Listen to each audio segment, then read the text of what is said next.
Hello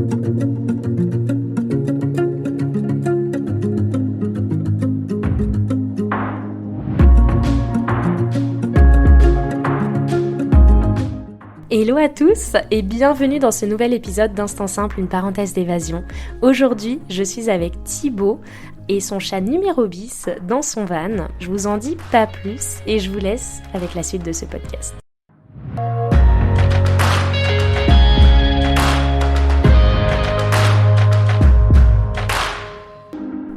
Je suis Lina, coach de vie certifiée et voyageuse solo passionnée. À travers ce podcast, je vous propose chaque mardi un récit de voyage, une anecdote qui a été transformatrice pour moi ou l'un des invités.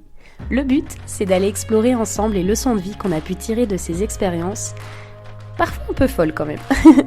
Alors si vous cherchez un podcast qui mixe développement personnel et voyage, vous êtes au bon endroit. Si ce concept vous plaît, je vous invite à soutenir ce podcast en laissant une note, un commentaire ou en le partageant à vos proches. Sur ce, bon épisode. Hello Thibaut. Salut Lina. Comment vas-tu ? Eh ben écoute, ça va plutôt bien et toi ? Ça va, merci. Aujourd'hui, j'enregistre cet épisode avec toi dans un contexte un peu particulier, on dira, parce que tu m'as invité à passer 24 heures en van avec toi. Complètement. Et du coup là, on s'est posé, on va bientôt se quitter parce que les 24 heures se terminent. On s'est posé sur un parking et on enregistre ce podcast. Voilà, donc merci d'accepter ça en tout cas. Avec grand plaisir, et hâte de partager plein de choses. Oui. Alors justement Thibaut, est-ce que tu peux te présenter ? Ok. Donc je m'appelle Thibaut Kefelec, je suis breton d'origine et je vis principalement en Bretagne.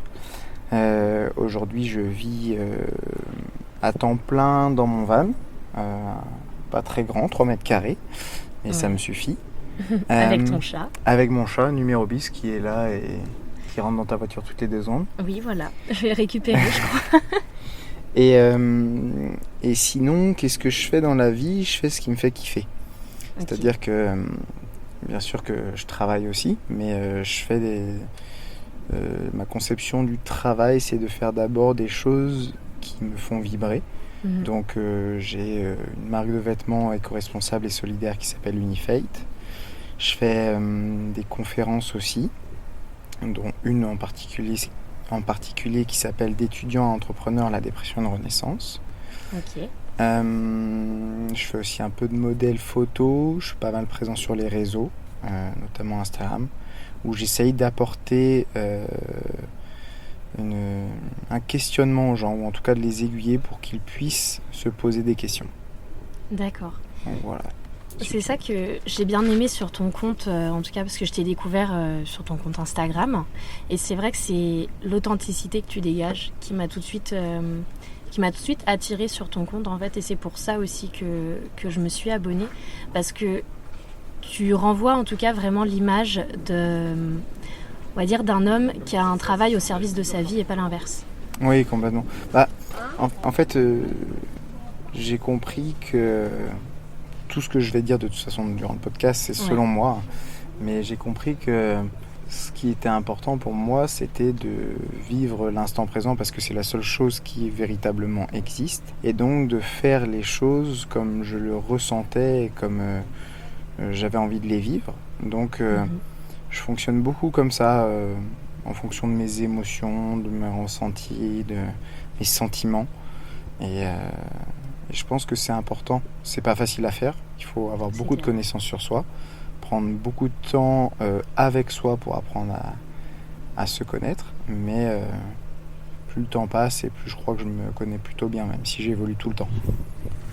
Et du coup, aujourd'hui, de quoi veux-tu nous parler dans les grandes lignes avant de rentrer vraiment dans l'explication pour teaser un peu Moi, j'aimerais parler surtout du fait que le voyage n'est pas qu'un voyage dans le monde du visible. Il est aussi dans le monde de l'invisible et il se confronte aussi pas mal à soi-même, voyager au cœur de soi-même et apprendre à justement découvrir tout ce monde-là qui est le nôtre et qui est très personnel et propre à chacun. D'accord. Et du coup, maintenant, si on commence par parler peut-être du contexte, quand est-ce que tu as commencé à justement te te poser ces questions, on va dire, de voyage intérieur, d'introspection?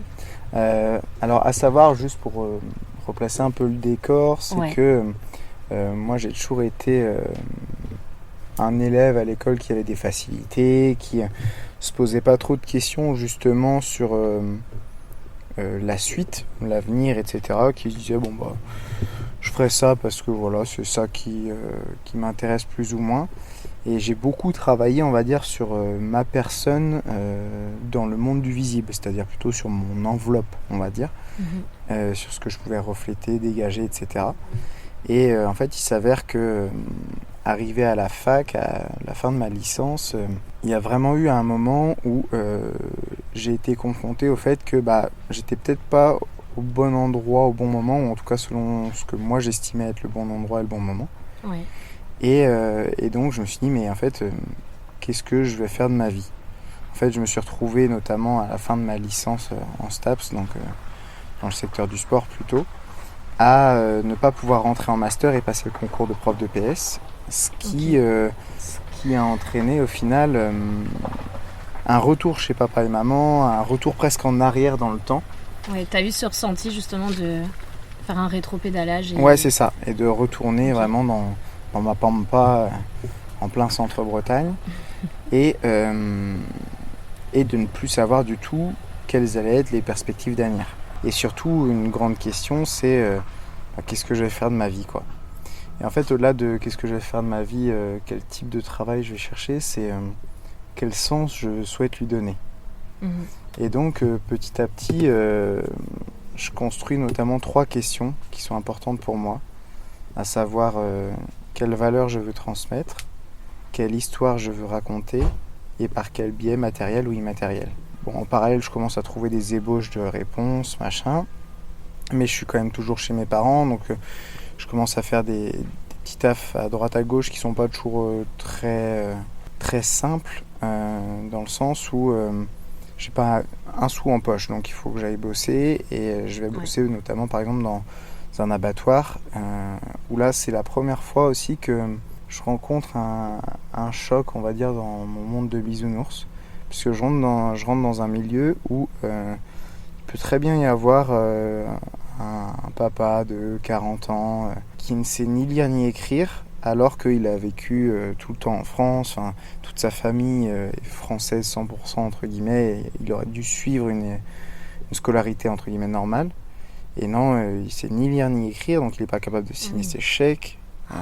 Donc tu as ça, et puis à côté de ça, tu as des personnes qui sont justement issues de l'immigration. Et moi, je me suis fait ami avec un gars qui s'appelait Mohamed, enfin il s'appelle toujours, mais on n'est plus en contact. Et un jour, Mohamed, je lui dis, on a le même âge, et puis je lui dis, mais... Parce qu'à cette époque, tu avais quel âge? J'avais, on retourne 4 ans en âge, je devais avoir 21, 22, ces eaux-là. Et je lui dis comme ça, et Mohamed, t'es fort, t'es intelligent, t'es malin, enfin t'as tout pour toi, tu veux pas faire un travail qui te plaît? Et il m'a répondu cette phrase qui a commencé à me faire comprendre pas mal de choses, c'est qu'il m'a dit, j'ai un travail, c'est tout ce qu'il faut. Et en fait, lui n'avait pas cette question et cette possibilité de choix dans sa tête. Il n'y avait pas de choix possible, c'était il fallait travailler. Et quelque part, du coup, j'ai ressenti un peu de culpabilité sur le moment, parce que moi, je me plaignais de pas aller bien parce que je ne savais pas quoi choisir. Alors que tu avais un travail dans les faits. Ouais, et puis surtout que j'avais surtout la possibilité de choisir, là où lui n'avait pas du tout cette construction et ces schémas mentaux pour pouvoir se dire, bah si, je peux choisir. Et puis en gros, pour vraiment la faire assez courte, un soir, je rentre du travail, donc c'est des journées assez longues, en général tu fais 10 heures de travail, machin, et puis c'était 8 tonnes de cochons que tu poussais à la journée, enfin c'est assez physique. Ah oui, d'accord, ok. Et le soir, je rentrais, et je suis rentré un soir, un vendredi soir. Alors je me rappelle que c'était un vendredi soir parce que en hiver, chez mes parents, c'est un peu, enfin, tout au long de l'année, c'est un peu toujours les mêmes repas. Et en hiver, le vendredi soir, c'est raclette. Ah, tous les vendredis? Tous les vendredis soirs. Tu finis, t'es obèse à la fin de l'hiver. Tu prends pas forme. Et donc on allait passer à table pour manger la raclette. Et le truc, c'est que moi, je Je suis plutôt quelqu'un de jovial, je souris très facilement, je rigole très facilement, même des fois quand j'ai pas entendu ou compris la blague. Et à cette période-là, je le suis plus du tout.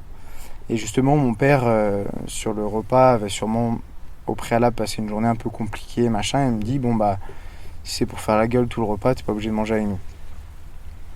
Et ce qui est entendable. Et je sais pas trop ce qui s'est passé à ce moment-là, mais en gros, mécaniquement, je me suis levé de table, je suis monté dans les escaliers pour aller à ma chambre. Dans les escaliers, j'explose en sanglots. Je me pose sur mon lit, toujours en pleurs, et je fais une crise de panique qui dure 2 heures.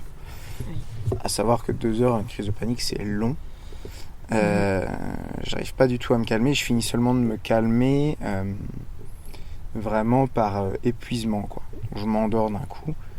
Le lendemain, je me réveille et là, je commence une période de mutisme où en fait, je suis plus en capacité et j'ai plus envie de parler non plus. Mais à ce moment-là, du coup, tu comprends pas le pourquoi. Enfin, tu cherches pas encore le pourquoi, c'est juste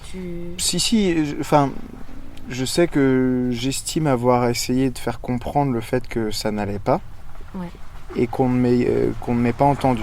Et vu qu'on ne m'a pas entendu, et ben, j'estime que je parle ou que je ne parle pas, ça ne changera rien, donc autant que je me taise. Ouais. Du coup, de là, mes parents s'inquiètent, etc. Normal. Et ils me proposent d'aller voir le médecin de famille. Donc je vais voir le médecin de famille dans la foulée, un peu en urgence. Le médecin de famille me prend au cabinet, machin, et pareil, là, c'est compliqué parce qu'elle me pose des questions, mais je ne réponds pas. Donc elle me donne un papier, j'écris, c'est hyper long de répondre à l'écrit. Ouais. Et petit à petit, en fait, elle prend la décision de m'inviter à rejoindre la section psychiatrie de l'hôpital de Pontivy, là d'où je viens en haut. Et moi, je suis d'accord avec ça. Ça me va très bien. C'est un moyen pour moi de couper de ce monde dans lequel je suis perdu. Ouais. Et presque un refuge, quoi, quelque part. Même si j'ai aucune idée de à quoi va ressembler ce refuge. Ouais.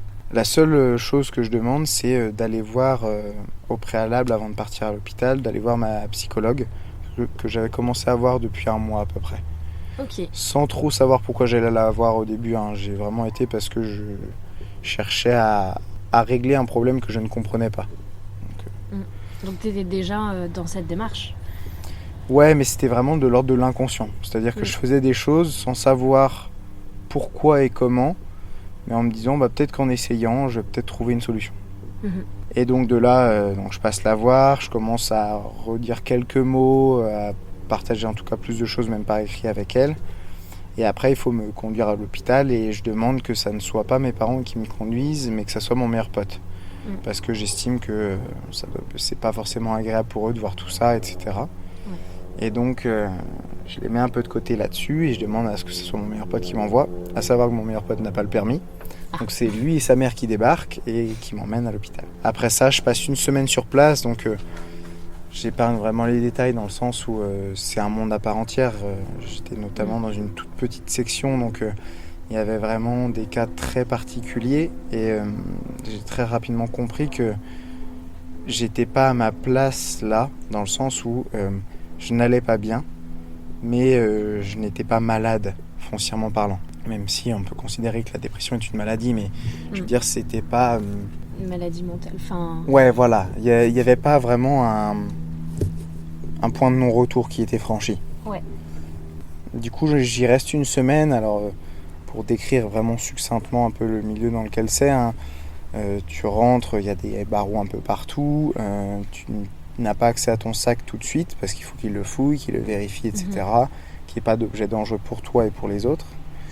J'avais pas mon téléphone au début. Normalement, on n'a pas le téléphone du tout, mais moi, ils ont accepté de me le donner. Donc moi, j'avais des droits un peu privilégiés parce que tout le monde savait, moi compris, que quelque part, j'étais pas là pour commettre, entre guillemets, l'irréparable et me suicider, puisque on avait déjà parlé au préalable et moi, j'avais expliqué que même si c'était une idée qui m'avait effleuré l'esprit, plus qu'effleuré l'esprit, qui avait été présente, c'était quelque chose d'inenvisageable pour moi parce que j'avais vécu le suicide dans ma famille très jeune et donc je savais ce que c'était. Enfin, je savais ce que c'était que de rester après.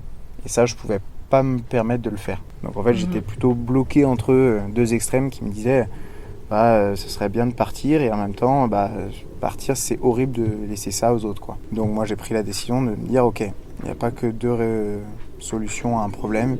Il doit bien en avoir une autre et donc on verra bien. Il y en aura une autre qui apparaîtra. Ouais. Donc je fais mes 7 jours à l'hôpital. Au moment de sortir, tout le monde est d'accord pour que je sorte, il n'y a aucun souci. J'ai pas du tout eu de médicaments ou quoi que ce soit. Juste vraiment, j'ai été un peu à l'isolement, quoi, en fait, quelque part. Et là, à l'hôpital, toi, dans ta tête, comment ça se passe ? C'est-à-dire, est-ce que tu ressens de la peur, de l'incompréhension, Quand tu es en dépression, au final, tu ressens rien. C'est justement, il n'y a plus rien. C'est vide, en fait, quelque part. Tout... l'avantage, c'est que tu n'as rien à faire de tes journées. Mais quand je dis rien, c'est... Même si j'ai mon téléphone et tout, tu n'as le goût de rien. Donc, tu n'as vraiment rien à faire de tes journées. J'avais, pour la première fois depuis très longtemps, rembarqué avec moi de quoi dessiner, etc. Ce que je faisais beaucoup quand j'étais petit. J'ai recommencé à dessiner, j'ai recommencé un peu à écrire. Et en fait, c'était cool parce que c'était un peu comme si c'était un reset, un restart. Je recommençais un peu de zéro et je pouvais construire un peu qui je voulais être intérieurement. Je m'en rendais pas compte à l'époque, mais je recommençais par les bases, quoi. Vraiment ce que j'aimais bien quand j'étais petit. C'est un peu le début de ton voyage intérieur, en fait. Ouais, c'est ça. C'est un peu le début de ma deuxième vie, en fait. Ok. Il y a d'ailleurs, je crois qu'il y a une phrase comme ça qui dit ta vie commence réellement une fois que... Le jour où tu comprends que tu n'en as qu'une. Ouais, c'est ça. Je crois que c'est ça. Ouais, il y a un truc comme ça. Et je suis très nul pour retenir tout ça, de toute façon. J'avais compris. Ça fait une journée que tu retiens. Et bref, du coup, tout ça se passe. Le jour de ma sortie, moi, je demande si je peux prendre la voiture. Il n'y a pas de contre-indication médicale, donc pas de souci. Et mon seul objectif, c'est de retourner sur Rennes, là où j'étais en études. Ouais. Parce que dans mon cerveau, c'est un moyen de faire comme si il ne s'était rien passé sur les 2-3 derniers mois. Sauf que je retourne sur Rennes, j'ai plus d'appart, j'ai plus rien, donc je vais d'appart en appart, je stocke chez des potes, machin. Et à savoir que j'avais déjà mon chat, un Robis à l'époque, donc je stocke chez les gens, avec le chat dans la caisse. Je dis bon bah voilà, on est deux, est-ce qu'on peut squatter une journée, 2 jours, une semaine, un mois. Et je vagabonde comme ça d'appart en appart avec des potes qui me gardent vraiment plus ou moins longtemps. Ok. Et petit à petit, je construis vraiment ce projet qu'est Unifate autour des 3 questions que j'avais citées tout à l'heure, à savoir les valeurs, l'histoire et le moyen matériel ou immatériel. Parce que j'ai du temps. J'ai du temps à écouler sur Rennes. Je suis dans les apparts de mes potes, je sors très peu et j'ai du temps à juste cogiter, à me construire en fait quelque part moi-même. En fait, au final, Unifate, c'est un peu un projet de reconstruction pour toi. Ouais, je le décrirais même... j'ai tendance à ne pas le décrire comme projet de reconstruction parce que sinon ça voudrait dire fonder tout qui je suis à l'heure actuelle autour de ça. Ouais. Donc en fait, je le considère plutôt comme un point d'ancrage.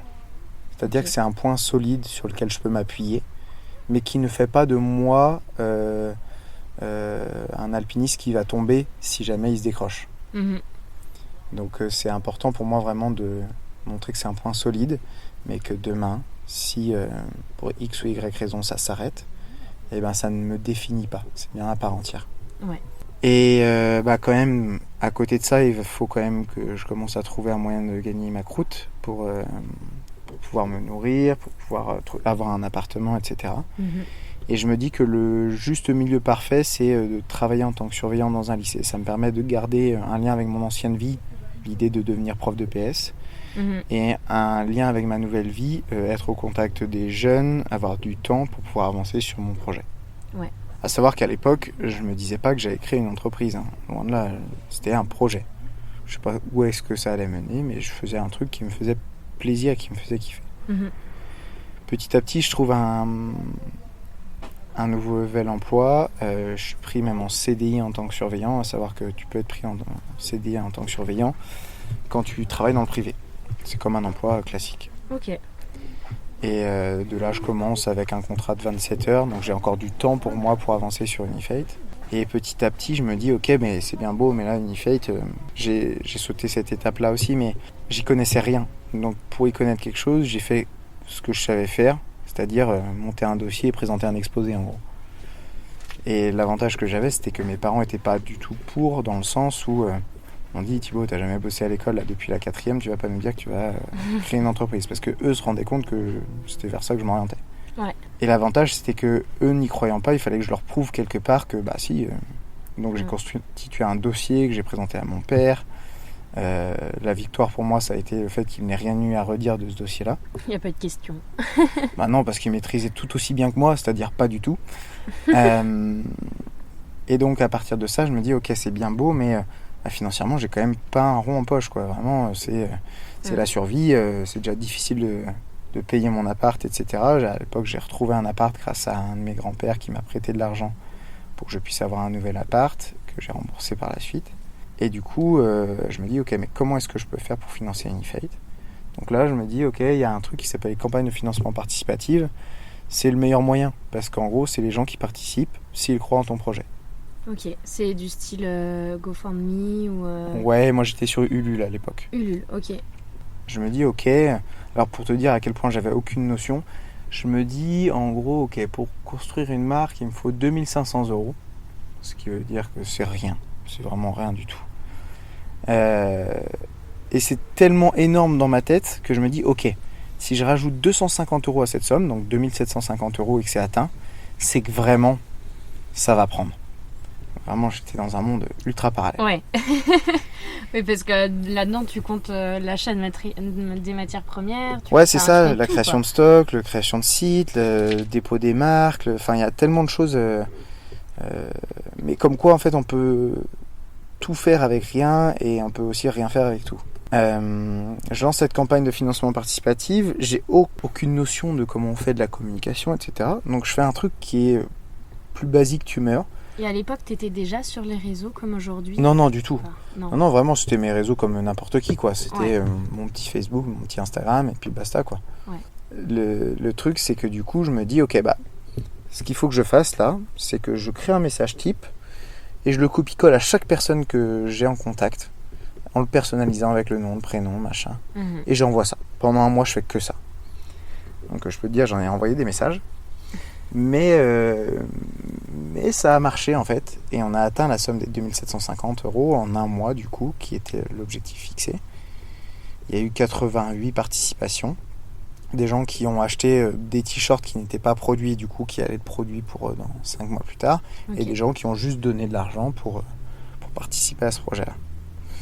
Et ça m'a permis de lancer le premier site, ça m'a permis aussi de re-rentrer en contact avec des gens que je ne côtoyais plus, et notamment un gars qui s'appelle toujours Vivien, et qui, lui, quand je lui ai parlé de mon projet, il m'a dit « Ah bah super, moi je crée des sites internet. » Trop bien.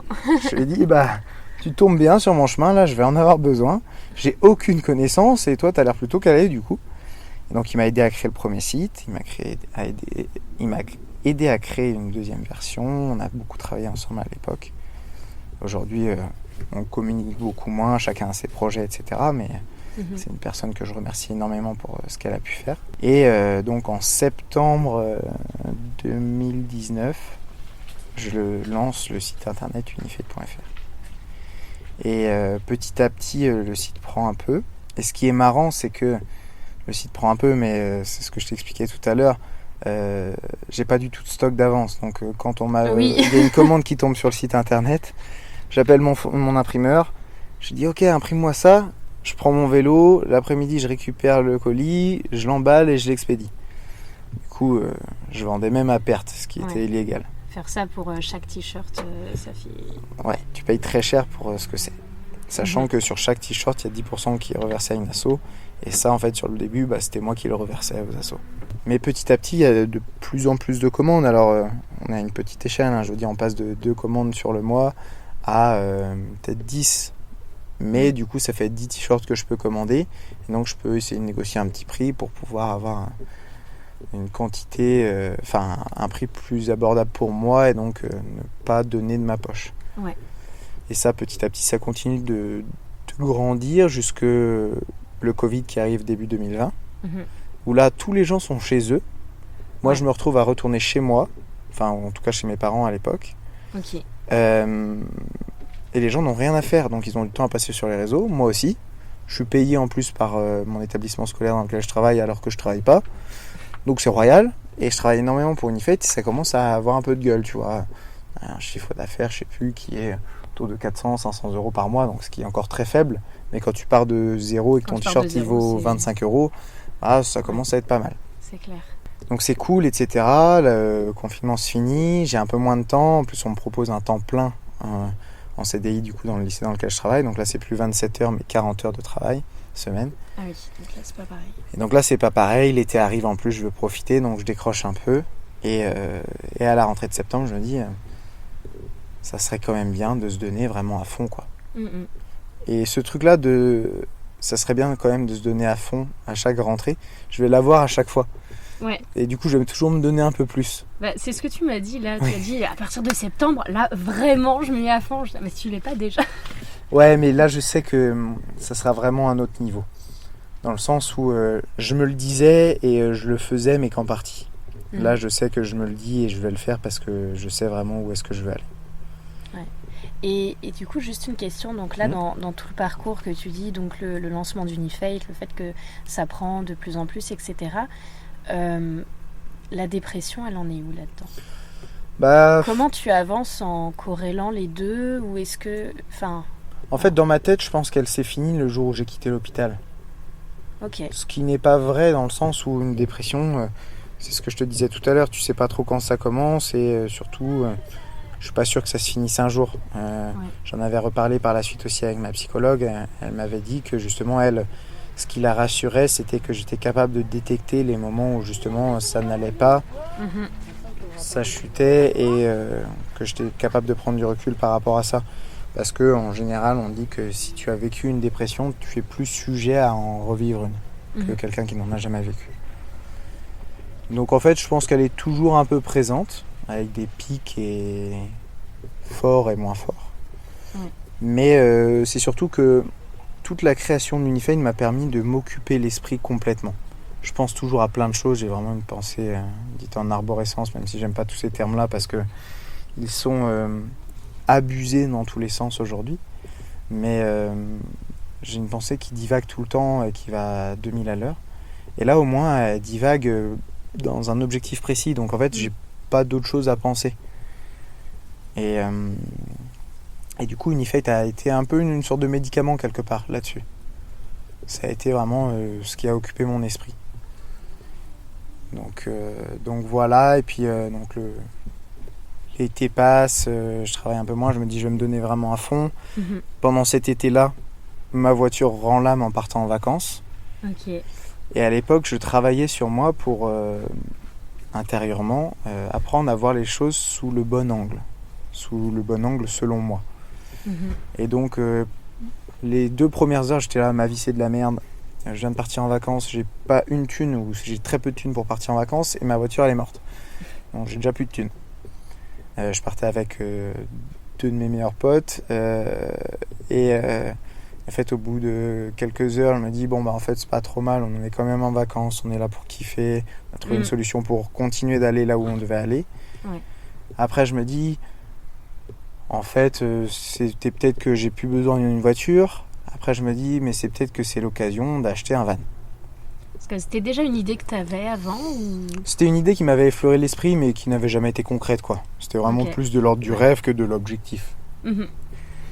Et là, je me dis, c'est peut-être un signe du destin, quoi. Je crois pas forcément au destin, mais ça m'aidait à croire au fait que c'était plus positif de le voir comme ça. Donc ça fait son petit chemin dans ma tête. Et puis la rentrée arrive. J'ai pas de voiture sur Rennes, donc je me débrouille à droite à gauche. Et puis Noël se rapproche et je me dis, je vais me faire un cadeau à moi-même. Je vais acheter un van. Je vais emprunter de l'argent. J'ai une situation stable. J'ai un CDI à temps complet, etc. Donc je me dis... je suis tranquille, quoi. Ça va être mon van pour partir en vacances, partir en week-end, apprendre à vivre avec moi et embarquer mon chat pour qu'il puisse voir le monde au travers de ses petits yeux. Et quand j'en parle à ma famille, ils sont pas forcément très chauds, mais mes grands-parents réfléchissent dans leur coin et puis ils reviennent me voir en me disant Thibaut, écoute, la situation économique mondiale est un peu complexe, on craint qu'il y ait des cracks boursiers ou des déstabilisations financières. Et eux ont un peu d'argent de côté et puis ils m'ont dit on te prête de l'argent que tu nous rembourseras comme si c'était à la banque et comme ça, tu peux t'acheter ton van, t'as moins de pression, c'est vraiment entre nous. Oui. Et moi, je dis, ok, très bien, ça me va. Par contre, tout l'argent que vous auriez pu faire en le gardant de côté, c'est un plus que je dois vous payer. C'est vos agios, quoi. C'est les intérêts. Ouais, les intérêts, pas les agios. Ouais. Et donc, on se met d'accord là-dessus et je vais acheter mon van qui était vraiment vide. Hein. C'était un camion lambda, utilitaire lambda. Ok. J'ai de la chance sur le prix le jour où je tombe dessus, sur le nombre de kilomètres, il était tout récent, enfin bref.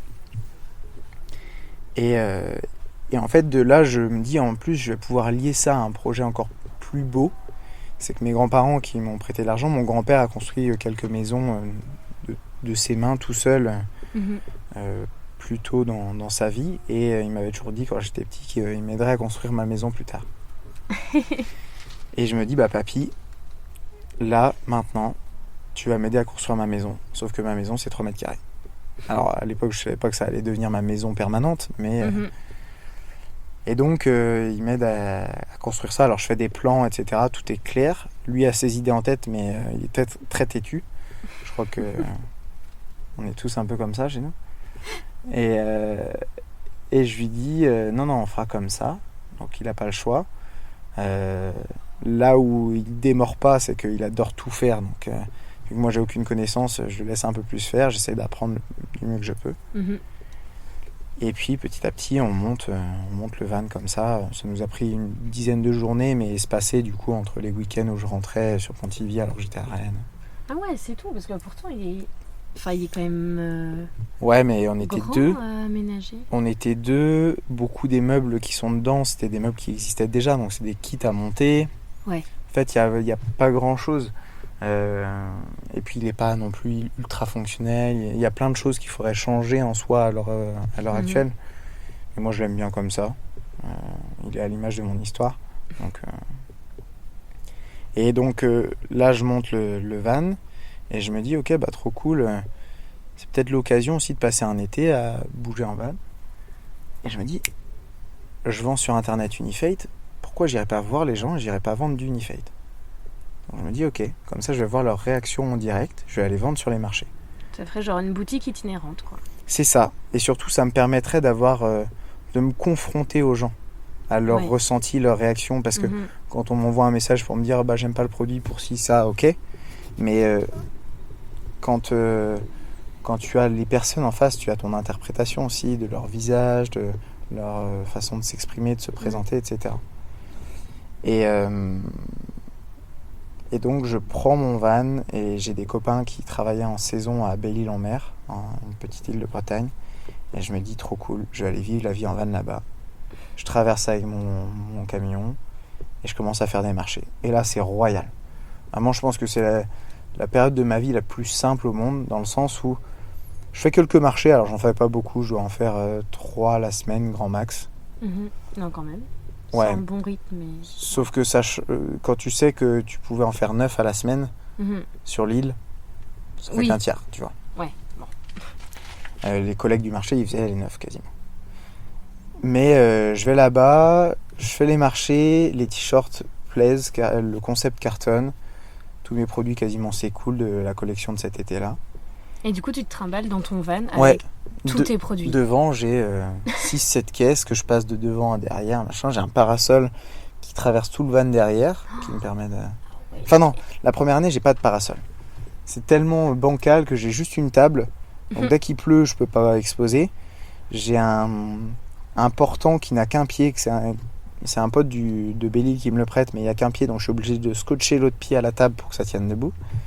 Dès qu'il y a du vent, tout s'envole. Enfin, vraiment, je pense que les gens aussi ont acheté parce qu'ils avaient pitié, quoi. Genre, le stand le plus claqué au sol. Exactement. Ils se sont dit, allez, on lui prend un petit t-shirt. Alors lui, ça a l'air bien claqué, on va aller le voir. Il est mignon, il mérite ça, c'est bon. Et ouais, c'est la meilleure période, je pense, de ma vie, dans le sens où je sors quasiment tous les soirs, je me fais plein de copains.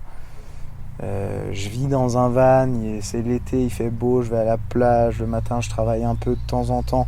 Je suis aussi payé par le lycée dans lequel je travaille pour mes vacances scolaires en fait. Donc je suis au roi du pétrole, quoi. Ouais. Retour à la réalité, septembre à nouveau, et là je me dis, c'était vraiment chouette, il faut vraiment que j'accélère pour pouvoir passer le cap de pouvoir faire ça tout le temps, quoi. Ouais.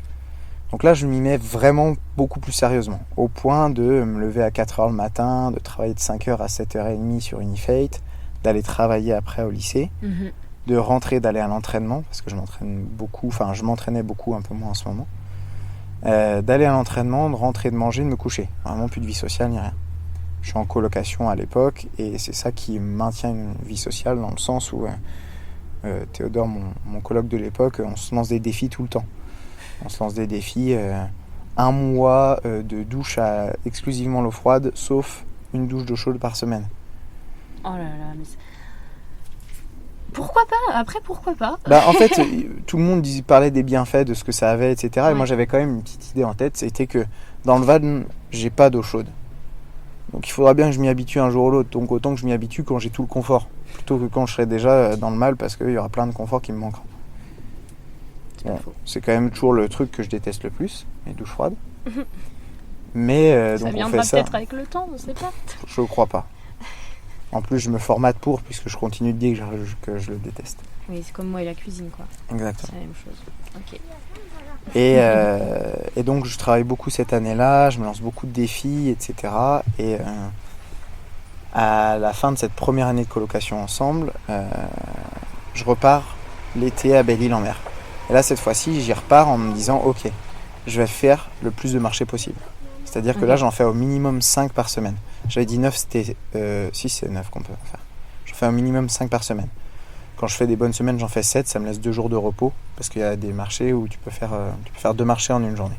Un le matin, un le soir. Bah forcément, si tu peux en faire 9, ça se tient. Les calculs sont bons. Et du coup, je ressors de là avec une collection toute nouvelle où vraiment j'avais commencé à vraiment travailler un univers graphique autour d'Unifate. Et je commence à voir vers quoi je veux tendre pour l'univers graphique d'Unifate. Et là, je ressors de cet été-là avec, au bout de 2 semaines et demie, j'y reste 1 mois à Belle-Île. Au bout de 2 semaines et demie, j'ai quasiment plus rien. Donc vraiment, ça cartonne, ça marche super bien. T'as plus de stock et du coup, tu dois rentrer. Non, du coup, je reste et je fais la fête un peu. Okay. Bon, au final, je suis quand même rentré un peu plus tôt parce que à trop faire la fête aussi par moment, à trop être au milieu de plein de gens, on finit par s'oublier et par oublier de prendre du temps pour soi. Et je commençais déjà à le saisir à l'époque. Ouais. Donc là, je rentre et à nouveau rebelote. Rentrée scolaire, la dernière entre guillemets, celle de 2022, donc l'année dernière. Ah oui. Donc non, pas 2022, 2021. 2021.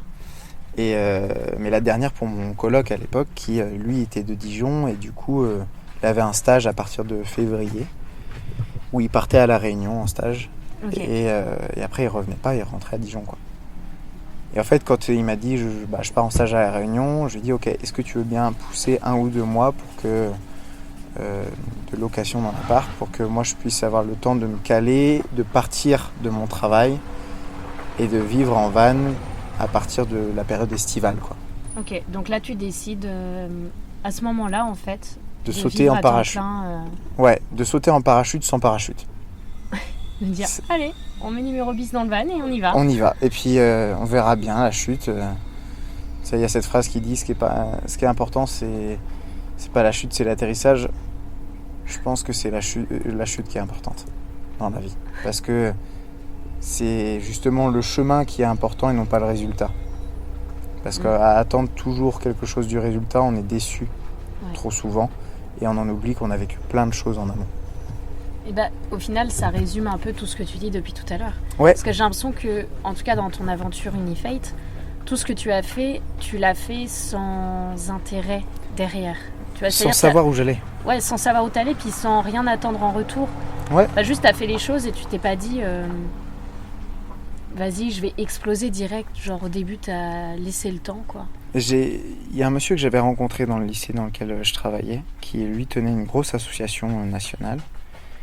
Et qui m'avait toujours dit, mais si, vas-y Thibaut, passe le cap, lance-toi. Et quand je me suis lancé, donc il y a un peu plus d'1 an à temps plein, et qu'on s'est revu 4-5 mois après, il m'a dit cette phrase qui, en soi, n'a pas de sens particulier, mais qui était vraiment importante pour moi. Il m'a dit, c'est bien Thibaut, parce que ce que tu dis, tu le fais. Et en fait, c'est ça juste ma vie. C'est, si je me dis que je vais faire quelque chose, je vais le faire. Et je vais pas le faire ou ne pas le faire parce que tel objectif n'est pas atteignable ou est atteignable. C'est pas que je m'en fiche de l'objectif final, c'est que c'est pas ça la vie. La vie, c'est le présent, c'est maintenant. Et l'objectif, quand il sera atteint, ça sera la vie. Et pour l'instant, ça ne l'est pas. Pour l'instant, c'est toutes les galères qu'il y a avant, c'est tout, machin. Et c'est principalement ça, de toute façon, la vie. Et c'est pour ça que quand tu prends conscience de ça, de ce chemin, et en fait, le jour où tu bascules dans l'accomplissement de ton objectif, t'es beaucoup plus épanoui parce que t'as conscience de tout ce que tu as fait avant. Ouais. Il y a cette phrase que j'ai écrite, alors en gros c'est, je sais plus exactement ce que j'ai écrit, elle est dans le carnet, mais l'idée c'est un peu le côté bon,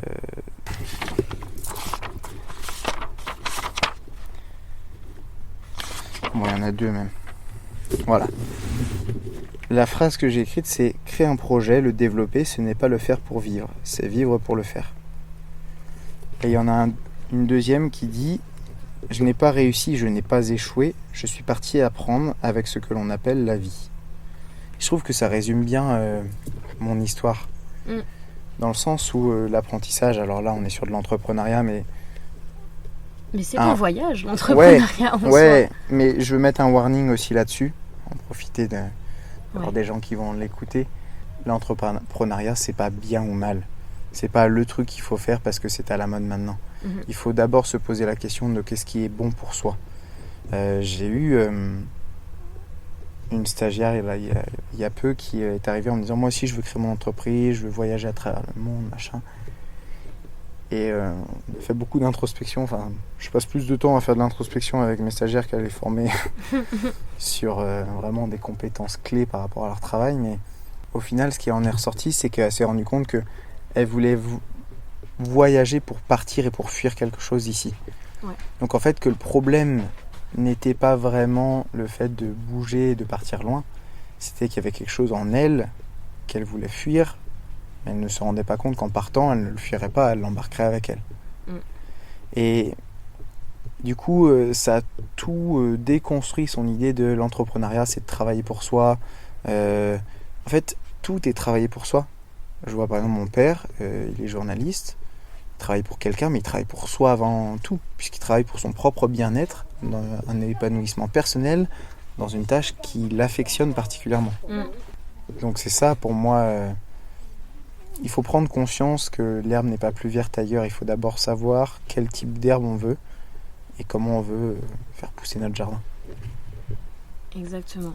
Franchement, c'est ultra intéressant ce que tu dis et je trouve que c'est vraiment un beau parcours, du moins un parcours inspirant.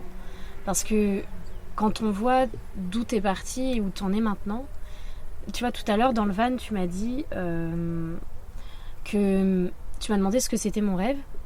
Et après, je t'ai dit « et toi ?»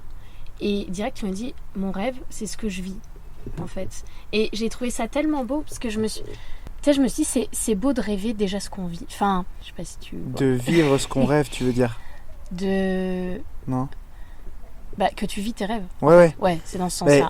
En fait, là, notamment, sur les 2 grosses dernières activités que j'ai fait sur le Tour de France, là, puisque pour resituer le cadre aussi, maintenant, là... Donc, je travaille à 100% pour Unifate et depuis janvier dernier, mes réseaux sociaux ont un peu explosé et j'ai décidé de passer de l'autre côté des réseaux sociaux et de faire un tour de France pour rencontrer les gens qui me suivent. Et notamment toi en l'occurrence, dans le cas présent.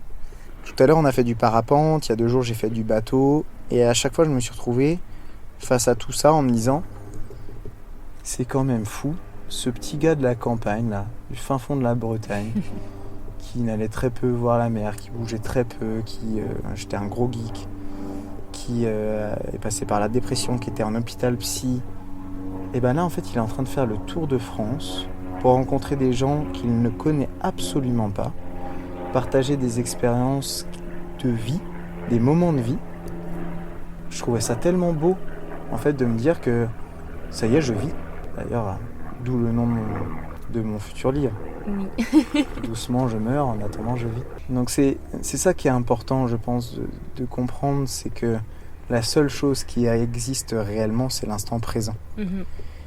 Et à trop vouloir être, que ce soit dans le passé, à vouloir changer les choses du passé, ou à ne pas s'avouer ce qui a pu nous traumatiser ou nous chambouler, ou à être trop dans le futur, à viser toujours quelque chose, machin, on en oublie que la seule chose qui existe réellement, c'est le présent. Et comme ce que je te disais hier, malheureusement, le présent n'existe pas vraiment, puisqu'il est passé, à partir du moment où on l'a considéré. Donc c'est pour ça qu'il faut le vivre. Et du coup, aujourd'hui, comment est-ce que tu définirais ton bonheur ? Parce que hier, tu m'as donné une définition, et clairement, je l'ai beaucoup aimée, et elle est en lien avec tout ce que tu dis sur l'instant présent. Donc, est-ce que tu peux partager cette vision ? Ma définition du bonheur, alors, ce qui est un peu paradoxal, c'est qu'elle commence par une négation, mais paradoxal, c'est le mot qui me convient le plus, je pense. Oui, je crois. Ma définition du bonheur, c'est rappeler d'abord que le bonheur n'est pas une fin en soi, c'est pas un objectif à atteindre.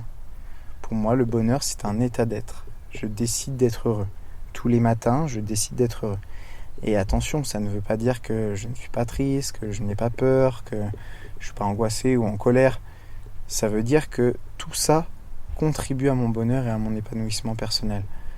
Donc en fait, pour moi, le bonheur, c'est égal à l'équilibre de toutes les choses que l'on vit. En fait, il y a cette phrase aussi que j'aime beaucoup, c'est « on est au bon endroit au bon moment ».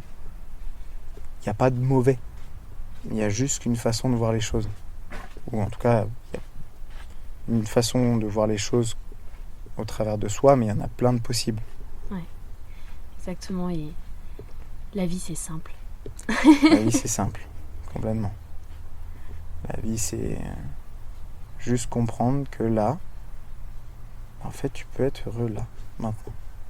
C'est juste à toi de le décider. Et d'ailleurs, c'est comme ça qu'on le voit beaucoup la différence entre, par exemple, deux personnes qui sont atteintes de maladies graves. Il y en a certains qui vont quand même être joviaux. Ça se dit jovial ? Jovial.